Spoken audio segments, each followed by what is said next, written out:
Hello friends, welcome to খেল দুনিয়া।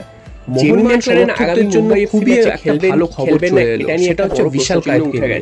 বিশাল কায়েত তোমাদের জানিয়েছিলাম যে মোহনবাগানে খেলেই তার অনুশীলনে না হলেও সবার সাথে রিটায়ার পায় যে মোহনবাগানে খেলে, তেমনটা কিন্তু তিনি আজকে জানিয়েছেন। তো আজকে যেটা জানা যাচ্ছে মোহনবাগানের সাথে 5 বছরের চুক্তি করে নিলেন, অর্থাৎ 2029 সালে তার চুক্তি চালু করে দিয়েছে হয়ে গেল। এবং তো এটার মানে হচ্ছে বিশাল কায়েত এটাই জানিয়েছেন যে তিনি যতদিন খেলবেন মোহনবাগান ম্যানেজমেন্টও কিন্তু চাইছে আর দেরি না করতে, ভালোবাসা যেভাবেই পেয়েছেন নামিয়ে দেওয়ার জন্য। এবং সেই কারণে মোহনবাগান সমর্থকরা তারাও ক্যারিয়ার শেষ হয়ে রয়েছে। মোহনবাগান ছেড়ে মোহনবাগান ক্লাবে যাওয়ার যতটা তিনি আশা করে রয়েছে বা উদ্গ্রীব হয়ে রয়েছে, অনেক ক্লাবের প্রস্তাব রয়েছে তার হাতে।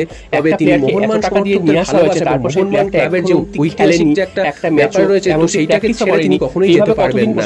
তো মোহনবাগান ক্লাব যতদিন তাকে রাখতে চায় এবং এএফসি চ্যাম্পিয়ন্স লিগের যতদিন কন্ট্যাক্ট করতে চায়, তিনি মোহনবাগানে থাকবেন। মোহনবাগান ছেড়ে যাওয়ার কথা তিনি জীবনেও করবেন না। তো এরকমই কিন্তু এরকম আরেকটা এই প্লেয়ার কথা শুনেছিলাম, যেটা কবে পাওয়া যাবে দিমিত্রি পেট্রাস, কিন্তু এই প্লেয়ারটাকে তিনি বিদেশি খেলোয়াড়, তিনিও কিন্তু একই রকম কথা বলেছিলেন। এবং শোনা যাচ্ছে মোহনবাগান অনেক বছরের চুক্তি কিন্তু বাড়িয়ে নিয়েছে, 2 বছরের চুক্তি বাড়িয়ে নিয়েছিল।